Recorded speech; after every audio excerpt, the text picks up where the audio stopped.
Easy breaking.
Yes. Go on to our last page.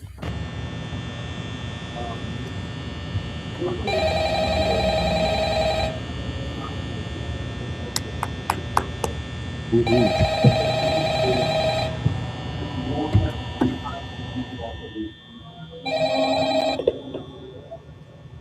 Hello? Hello? Well, if you're hearing this and you made it to day two, congrats. I won't talk quite as much.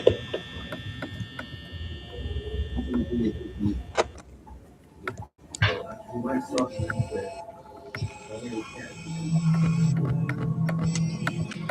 We have like one of my I do want to give you 2 days.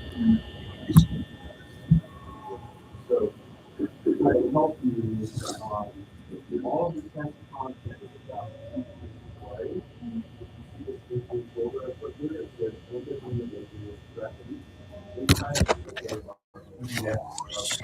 So you should be focusing and reviewing. Chapter 6 of the Gallery. All about this. Then Calling them past, driving, visiting all of the different spots. It is kind of then other things that you can do is correct, which is the other second and then the essay part that you test, they're asking you, the first question is asking about all the question is asking where ideas that you see in both chapter 6. About presentation is probably is about education. Now, it's not so, in fact, I might post the question to see if you can look at it. You don't have to work on your answer, obviously. You don't have to. I'll probably do that later. I put up a see doc over. that the question not the actual question. You know, what they want you to think about with the issue. So we are going to have to consider accurate. So let me just wait. If you look at your book, um, 64, I think. Page 64. So we have those opening paragraphs. We have covered explaining how all the slaves are being given a value and then divided up and property and air and stuff. So, after die, he was Jew what a lot of people did back then to slavery. We had like a very good and loyal slave that set them free, such as they were eligible, such as they said, thank you for their service.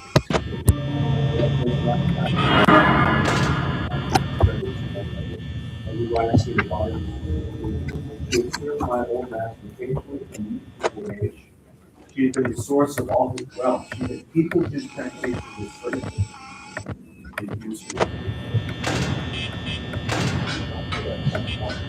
She had become a great grandmother in his service. She had brought him to infancy and childhood.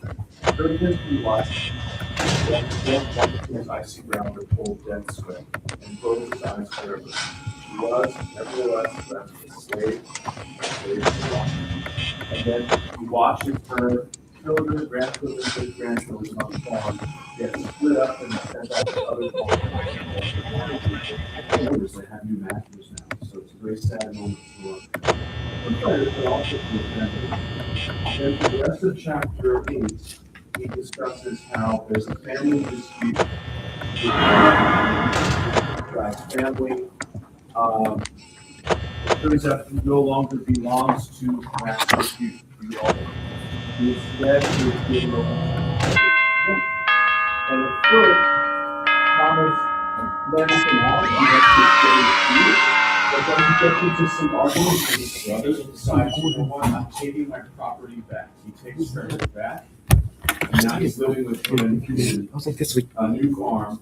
He was also married, but he's no longer living with he was also a boyfriend. So he began finding they were pretty helping him learn how. Then this is kind of a bit of foreshadowing. Okay, that as we stayed from Baltimore, we start paying attention to what direction he goes to go. And we realized that the ones going north are going to Philadelphia. Which is not a great where I do this knowledge of the utmost importance. My determination to run away was 75. I resolved to live only so long as the offering of a favorable opportunity. When that came, I was determined to stop. So, thinking more about this, it takes him years to really figure out if you get a little bit. But he starts thinking early about how he sort of escape and move between the use trends. He's already decided to fly because he like it a cat. Now he's thinking about how we do it. So before we start captain, I want you to consider think about this question. What is it? What does it mean to be hypocritical?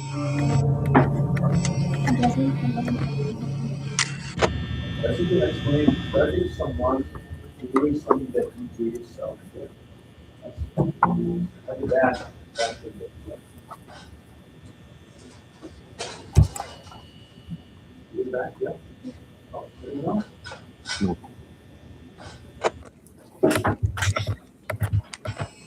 My dad was a heavy smoker. He used to smoke cigarettes all the time. You know what's funny? He had a cigarette in his hands. You know, never.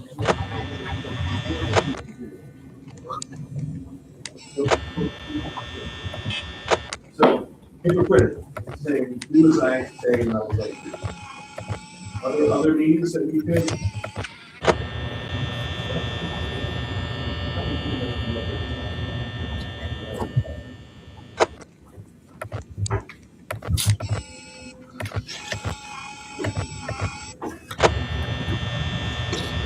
Yeah, that's one of the those who are familiar with the concept of hypocrisy. That first credit is going now with the and if you do it in a certain way, you'll see as we read this chapter. All the other narratives is one is starting off one. So let me take a look at that 57. There's a couple interesting things here about paragraph 1. First off, look at these opening lines.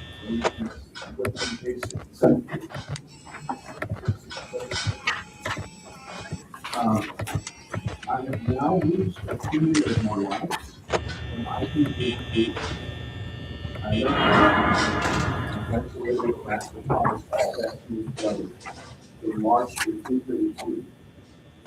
Why is it that now he's able to give us the gift? Because up to now he wasn't sure. What's changed now? Why is he aware of the date, the year, and the month?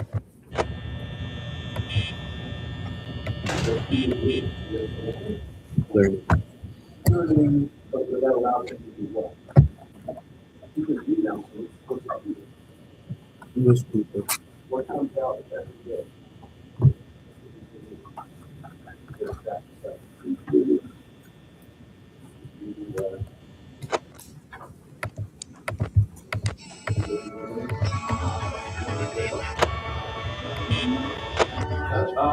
Newspaper.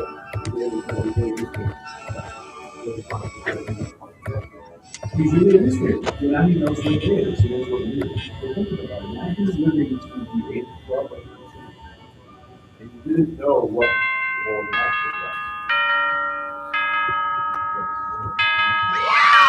was.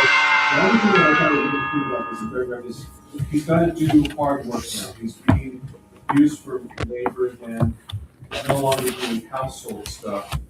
And so Flip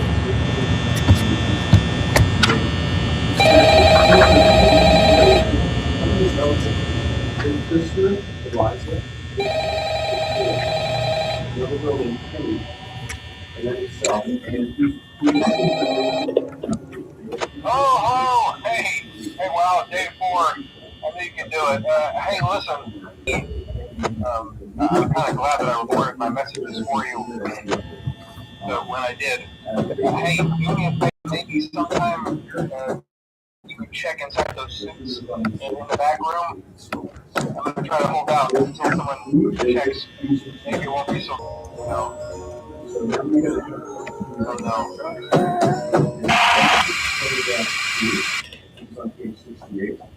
And it's focusing, and he gives us a very lengthy description of his new masterpiece. This is one of the longest continuous paragraphs in the book. He just goes on and on and on. And in the book, it's like most of 68, all of 69, and the top part of 67. 2 pages about a continuous thing about the remaster happening all the way. So it takes me just a little while to read through it, but as you read through it, you want to pay attention to the questions.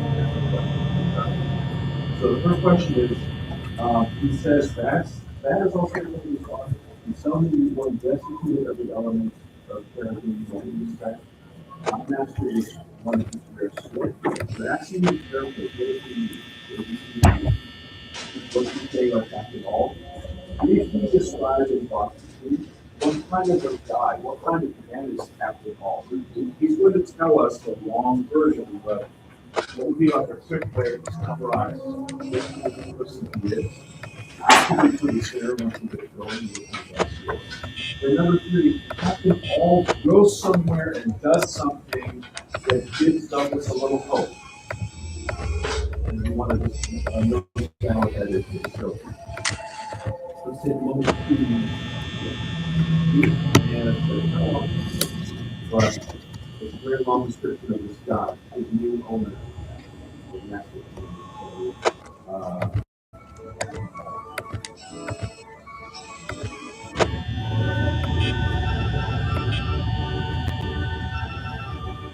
That is all slaveholders are.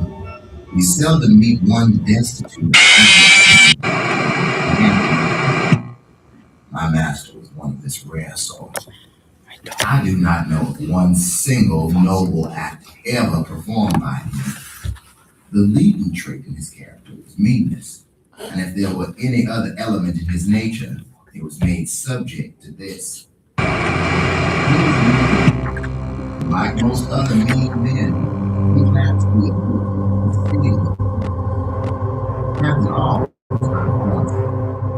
he had been a poor man. That's why he came into possession of all his slaves by marriage. And at times, he spoke to his slaves with the firmness of Napoleon and the fury of a demon. At other times, he might well be mistaken for an inquirer who had lost his way. He did nothing of himself. He might have passed for a lion before his years. In all things noble which he attempted, his own meanness shone most conspicuous. His airs, words, and actions were the airs, words, and actions of born slaveholders, and being assumed were awkward enough. He was not even a good imitator. He possessed all the disposition to deceive, but wanted the power.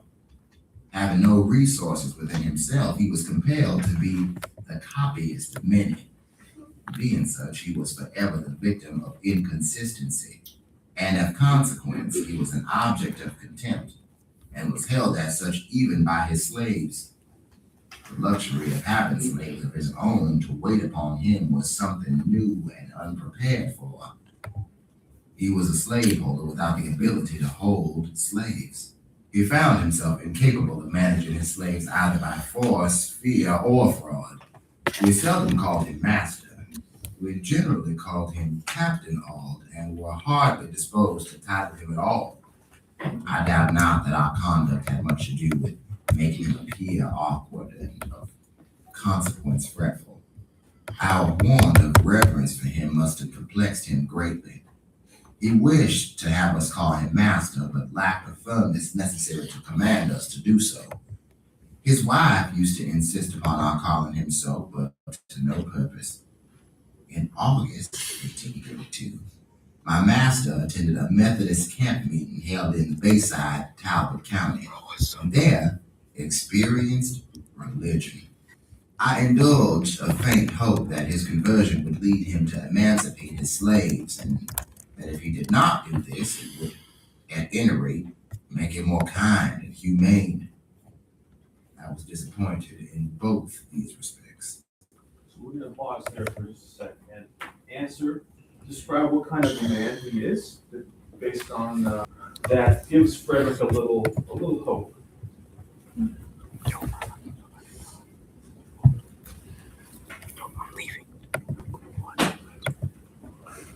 So for number 2, Vic, is he